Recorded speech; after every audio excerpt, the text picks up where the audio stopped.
Alors on continue le cadre institutionnel des relations multilatérales relatives au commerce international. Nous avons vu le cadre général gouverné par l'Organisation mondiale du commerce, puis nous avons vu le système de règlement des différends. Actuellement, on va voir les conférences de négociation commerciale multilatérales. Ce sont des conférences périodiques. En effet, puisque l'objectif essentiel du GATT a été d'assurer une libéralisation continue des échanges commerciaux, il était nécessaire de mettre en place une procédure ou un cadre permettant aux parties contractantes de négocier dans ce domaine. Sur la base de l'article 28 bis, la solution retenue a été l'organisation de cycles de négociations commerciales multilatérales. Ainsi, depuis 1947, date de la signature de l'accord général, jusqu'à fin 1994, date de son arrivée à terme, 8 grands cycles de négociations ont été organisés. Actuellement, sous l'égide de l'OMC, nous sommes entrés depuis 2001 dans un nouveau grand round de négociations avec le lancement du cycle de Doha. Alors, on va commencer du début, c'est-à-dire les négociations tarifaires initiales. Les négociations tarifaires initiales qui sont déroulées de 1947 jusqu'à 1961. 5 rounds ont été organisés durant cette période. 5 rounds. Genève, 1947. Annecy, c'est-à-dire la France, en France, 1949.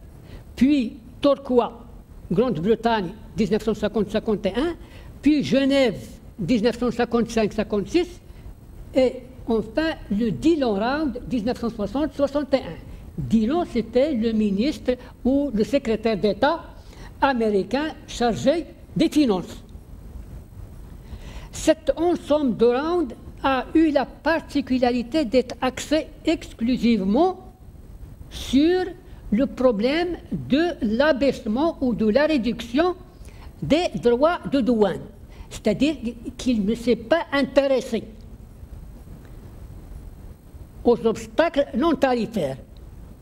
Nous avons vu que dans le cadre de l'accord général sur les tarifs douaniers du commerce, il y a l'article 2 qui concerne les obstacles tarifaires, c'est-à-dire la réduction du droit de douane, mais en même temps, il comprend certains articles relatifs à des obstacles non tarifaires. Par exemple, l'article 6 sur le dumping, l'article 7 sur la valeur en douane, l'article 16 sur les subventions publiques.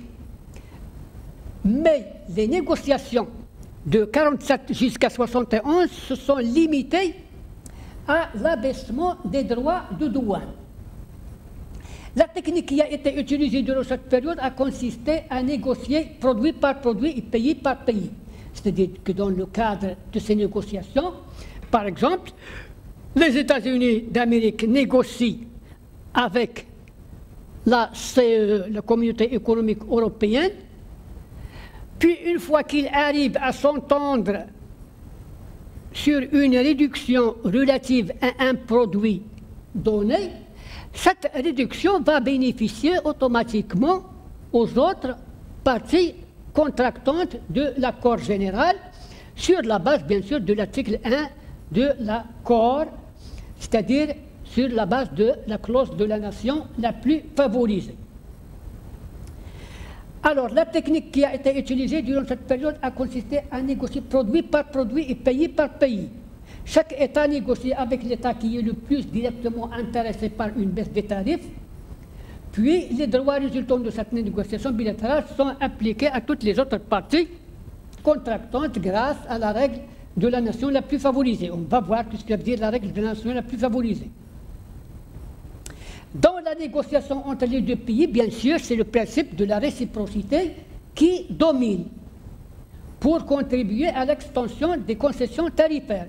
Par exemple, dans le cadre de leurs négociations entre les États-Unis d'Amérique, par exemple, et la CE, chacun des deux va accepter de réduire les droits de douane sur un secteur donné pour bénéficier de la réduction accordée par la communauté économique européenne sur d'autres secteurs. Voilà pour les premières conférences de négociation commerciale multilatérale. Puis vient le Kennedy Round. Le Kennedy Round, vous savez qui est Kennedy. Le Kennedy Round 1964-67. Ce cycle de négociation suit de très près le cycle de Dillon, puisqu'il se tient entre mai 1964 et juin 1967. Les États-Unis d'Amérique, ce sont les États-Unis d'Amérique qui ont pris l'initiative de lancer ce cycle de négociation. Ils s'y sont entrés avec enthousiasme. Ils étaient déterminés à faire face aux défis que représente pour eux la constitution de la communauté économique européenne. Ça veut dire que la communauté économique européenne qui vient de sortir d'une guerre qui a détruit l'économie de ces pays, ont su comment se relever et ils ont institué des communautés européennes, parmi lesquelles, bien sûr, la communauté européenne sur le charbon et l'acier en 1952, puis la communauté économique européenne en 1958. Cette situation a entraîné un changement radical dans la politique menée jusqu'alors au GATT par les États-Unis d'Amérique. Les États-Unis d'Amérique étaient un pays protectionniste. Il se fonde sur la protection de son marché intérieur comme priorité. Depuis 1947, les Trade Agreements Act, c'est-à-dire les Trade Agreements Act, vous savez que la conclusion des accords dans le domaine du commerce international relève de la compétence du Congrès et non de l'exécutif. Seulement, le Congrès habilite par des Trade Agreements Act, ce sont des lois d'habilitation. C'est-à-dire qu'il autorise l'exécutif à mener les négociations et conclure des accords avec les autres pays sous condition que ces accords soient ratifiés par le Congrès américain. Les négociations et la signature sont menées par l'exécutif, mais la conclusion définitive ou la ratification se fait par le Congrès. Alors, le Congrès donne des Trade Agreements Act, c'est-à-dire des lois d'habilitation, pour mener les négociations avec les autres pays. Alors, depuis 1947, les Trade Agreements Act, périodiquement renouvelés, traduisent les préoccupations défensives du Congrès, c'est-à-dire la politique protectionniste. On ne tolère que des réductions tarifaires modérées pour ne pas affaiblir l'économie américaine, c'est-à-dire pour ne pas concurrencer les producteurs locaux. Au contraire, à partir de 1962, ce sont les intérêts des exportateurs américains qui vont primer. C'est-à-dire que les autorités américaines ont décidé de conquérir les marchés des autres pays. Et cette concurrence ne peut être fondée que sur la réduction des obstacles établis dans le cadre des relations économiques internationales. Alors c'est donc un passage d'une attitude défensive à une attitude offensive qui caractérise la politique des autorités américaines. Le Trade Expansion Act du 25 janvier 1962 traduit bien cette volonté. Le Trade Expansion Act, comme nous avons dit, comme le Trade Agreements Act, c'est un acte qui habilite l'exécutif à mener les négociations dans le cadre du Kennedy Round. Alors, si durant les négociations précédentes, les concessions réciproques en vue de la réduction du niveau des droits de douane étaient faites sur la base de la méthode produit par produit et État par État, les négociations Kennedy se sont fondées sur une méthode nouvelle. On l'appelle la méthode linéaire générale. La méthode linéaire générale, ça veut dire que dès le début des négociations, les négociateurs se mettent d'accord pour réduire l'ensemble des droits de douane d'un pourcentage donné. Dans le cadre du Kennedy Round, c'était de 35%. Une réduction, on l'appelle la réduction linéaire. Cette dernière a été consacrée d'une manière officielle par les ministres des parties contractantes en mai 1963, lorsqu'ils ont décidé de lancer une nouvelle conférence de négociation multilatérale. Cependant, dans la pratique, la méthode linéaire n'était pas facile à appliquer à cause de la contradiction des intérêts entre les négociateurs. N'était pas facile à appliquer d'une manière générale. Alors, la baisse n'a pas été véritablement linéaire. Dès avant l'ouverture des négociations, certains pays, le Canada, l'Australie, la Nouvelle-Zélande, c'est-à-dire les pays agricoles, le Brésil, l'Inde, l'Argentine, ce sont des pays dont les exportations sont fondées principalement sur les produits agricoles. L'ensemble de ces pays ont refusé la méthode linéaire pour motif qui n'a pas été retenu pour les produits agricoles, dont ils sont gros exportateurs. Vous savez que les États-Unis d'Amérique avaient une politique agricole qui protège les producteurs ou les agriculteurs américains, une politique agricole propre. La communauté européenne avait aussi la politique agricole commune, bien connue, qui protège ou qui favorise la consommation des produits de la communauté européenne. Le Japon a de même. Les pays de l'AELE, c'est-à-dire les pays de l'Association de libre-échange européenne, avaient une politique agricole semblable. Alors, ils ne se sont pas mis d'accord pour inclure les produits agricoles dans le cadre des principes et des règles de l'accord général, dès le début. Même si l'accord général sur les tarifs douaniers et le commerce traite d'une manière favorable les produits agricoles, les États-Unis d'Amérique et la communauté économique européenne et le Japon ont vu que ces exceptions ou ces faveurs ne sont pas suffisantes. C'est pour cela qu'ils ont adopté une politique agricole propre qui protège les producteurs nationaux. Aussi, les adeptes de la nouvelle méthode, c'est-à-dire les adeptes de la méthode linéaire, ce sont bien sûr les États-Unis d'Amérique et la communauté économique européenne, sauf les pays de la ELE, les pays de l'Association européenne de libre-échange. L'Association européenne de libre-échange a été créée après la création de la communauté économique européenne.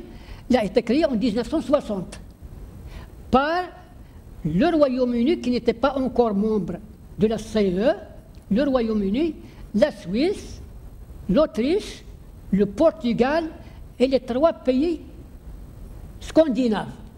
Puis, l'Islande a adhéré à l'association, je pense, en 1960. Alors, l'association européenne qui a été favorable, l'association européenne qui a été seule favorable à l'application de la méthode linéaire dans toutes les négociations.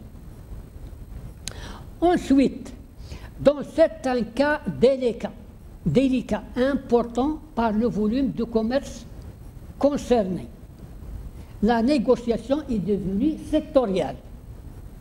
Ce sont des secteurs où la concurrence est fratricide entre les producteurs. C'est le cas de l'acier. Le cas de l'acier, il y a une concurrence très grande entre la communauté européenne, les États-Unis d'Amérique et le Japon. Alors, ils ont décidé d'appliquer une méthode propre pour l'acier. C'est la même chose pour la chimie, les produits chimiques. C'est la même chose aussi pour les textiles de coton. Les textiles de coton, vous savez que le Japon, surtout le Japon et les pays d'Asie, du sud-est, c'est-à-dire la Corée, Singapour, la Malaisie, la Thaïlande, ils ont montré une concurrence assez forte aux produits textiles des États-Unis d'Amérique et de la communauté européenne. Alors, même s'ils sont des produits manufacturés, la communauté européenne et les États-Unis d'Amérique n'ont pas accepté d'appliquer les principes de l'accord général sur les échanges de ces produits textiles. Alors, ils sont sortis d'une manière automatique de l'application des règles de l'accord général. Ils sont devenus gouvernés par des accords bilatéraux conclus, des accords bilatéraux d'autolimitation des importations, conclus entre les États-Unis d'Amérique d'une part et les pays de l'Asie d'autre part, puis de la communauté européenne et les autres pays de l'Asie du Sud-Est d'autre part. Puis vient l'aluminium. Le cas de l'aluminium et du papier, c'est comme l'acier et les produits chimiques. Mais quoi qu'il en soit, le succès a été certain en matière tarifaire, comme on va le voir par la suite. C'est dans le domaine non tarifaire où les résultats ont été médiocres. Un seul code qui développe les dispositions de l'article 6 de l'accord général a été adopté. Alors, après le round du Kennedy, vient le Tokyo Round, 1973-1979. L'ouverture officielle de ces négociations date de la conférence ministérielle de Tokyo du 12-14 septembre 1973. Le domaine de négociation prévu par la déclaration de Tokyo a été beaucoup plus large que celui des conférences précédentes du GATT. Nous avons vu, les 5 premières conférences ont été axées sur la réduction des droits de douane en ce qui concerne les produits manufacturés. Le Kennedy Round n'a réussi à adopter qu'un seul code relatif au dumping. Dans le cadre du Tokyo Round, les négociations ont été un peu élargies. Le mécanisme institutionnel des négociations se composait au sommet du comité de négociation commerciale. Le comité de négociation commerciale, ce comité, il comprend des représentants de l'ensemble des parties contractantes et il est souvent présidé par le directeur général de l'accord général. Enfin, en février 1975, le comité a décidé de mettre en place 6 nouveaux groupes de négociation. Des groupes de négociation, des groupes relatifs aux produits agricoles tropicaux, un groupe relatif aux tarifs douaniers, un groupe relatif aux obstacles non tarifaires, un groupe relatif à l'agriculture, etc. En novembre 1976 fut institué un 7e groupe, appelé le cadre juridique. Le cadre juridique, il a été institué pour amender certaines dispositions de l'accord général sur les tarifs douaniers et le commerce et plus principalement l'article 1 de l'accord général. C'est dans ce cadre juridique que a été établi le système des préférences tarifaires généralisées au profit des pays en voie de développement.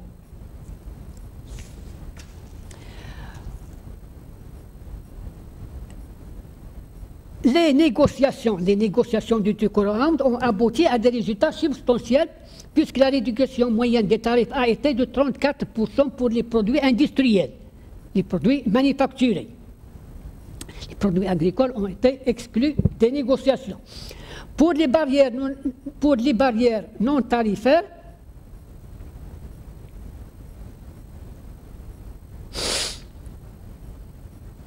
n'a fait que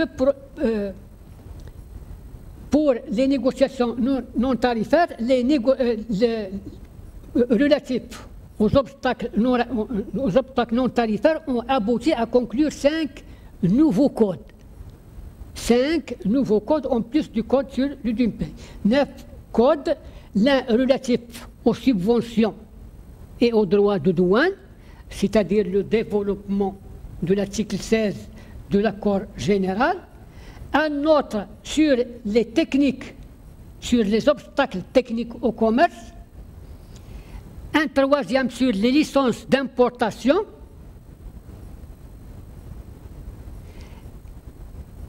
un autre sur la valeur en douane. La valeur en douane, c'est le développement de l'article 7 de l'accord général, puis un autre sur les marchés publics.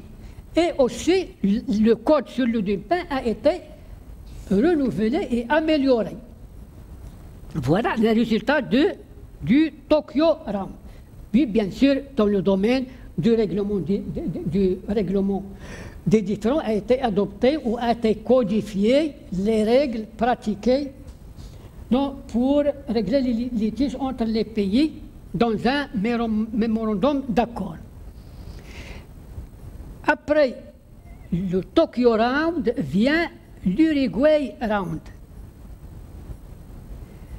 Ainsi, l'Uruguay Round, c'est le 8e round. Réuni à Punta del Este. Punta del Este, c'est une ville de l'Uruguay. Ce n'est pas la capitale. La capitale, je crois que c'est Montevideo. Je crois que c'est Montevideo. Réuni à Punta del Este du 15 au 19 septembre 1986, les ministres de 92 gouvernements ont adopté la déclaration de Punta del Este, ouvrant officiellement les négociations commerciales multilatérales de l'Uruguay.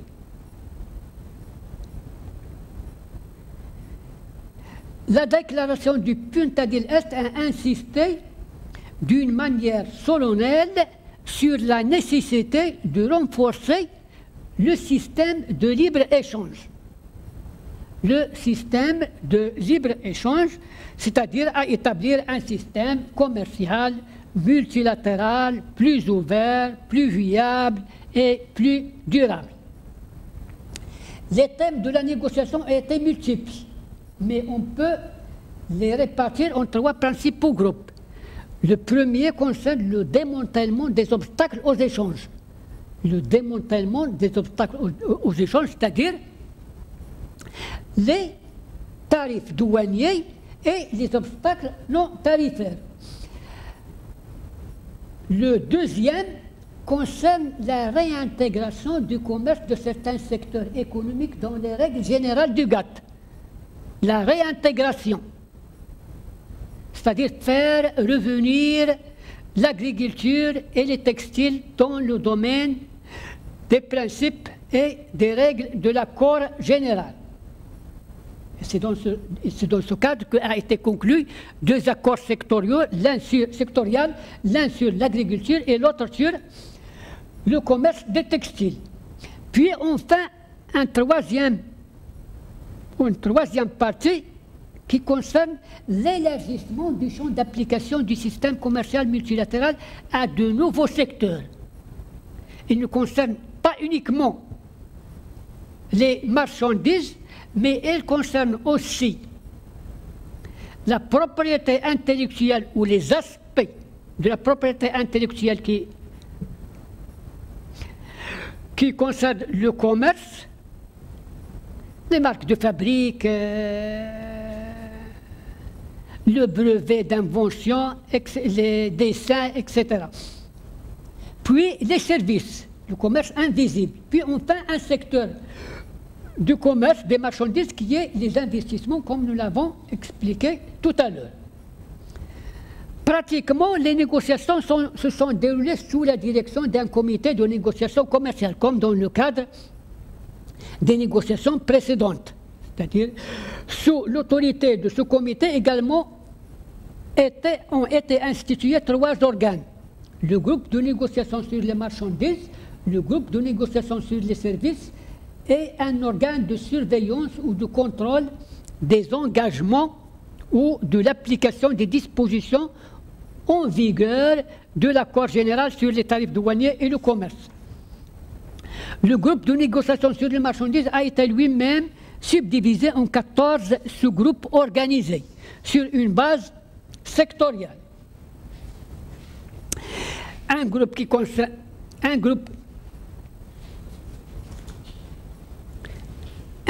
concerne, par exemple, les produits textiles, un groupe qui concerne l'agriculture, un groupe qui concerne les produits tropicaux, un groupe qui concerne l'investissement lié au commerce, et comme ça. De son côté, le groupe de négociation sur les services a été au début chargé de traiter l'ensemble des questions relatives au commerce des services.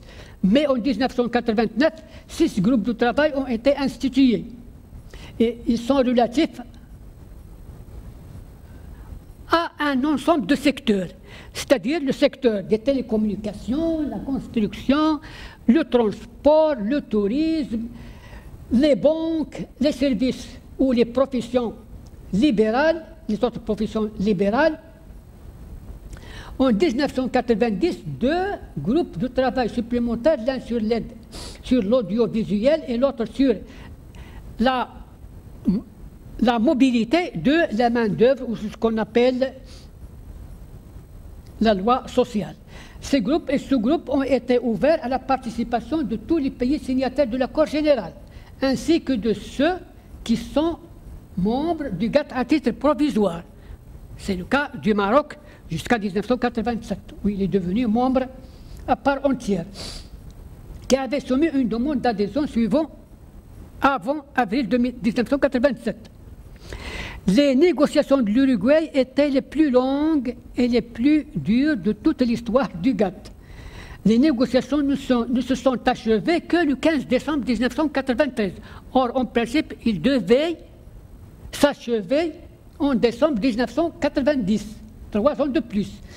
Le projet d'acte final marquant l'achèvement des négociations du cycle d'Uruguay a été paraphé par tous les représentants des pays participants le 15 décembre 1993 à Genève. La signature formelle et solennelle de cet acte final a été effectuée à Marrakech le 15 avril 1994. Les accords sur l'OMC sont entrés officiellement en vigueur le 1er janvier 1995. Alors, pour le contenu matériel de l'acte final de Marrakech peut être présenté comme suit. Nous avons l'accord instituant l'OMC, puis nous avons des annexes. L'annexe 1 se compose de 3 parties. Nous avons l'annexe 1A sur les marchandises, qui se compose d'un ensemble d'accords et des mémorandums d'accord. Et nous avons une annexe 1B relative à l'accord général sur le commerce des services, puis une annexe 1C relative aux aspects des droits de propriété intellectuelle qui touchent au commerce. Puis nous avons le mémorandum d'accord sur le mécanisme de règlement des différends et un mécanisme d'examen des politiques commerciales. Puis nous avons enfin les accords commerciaux plurilatéraux. Les accords commerciaux plurilatéraux ne sont que 2. C'est-à-dire l'accord sur le commerce des armes civiles et l'accord sur les marchés publics. Ces 2 accords ne sont pas obligatoires pour tous les membres de l'Organisation mondiale du commerce. Ils sont obligatoires uniquement pour les parties qui ont accepté de les ratifier. Alors, dans la prochaine séance, on va entrer dans le cadre normatif, c'est-à-dire le droit matériel.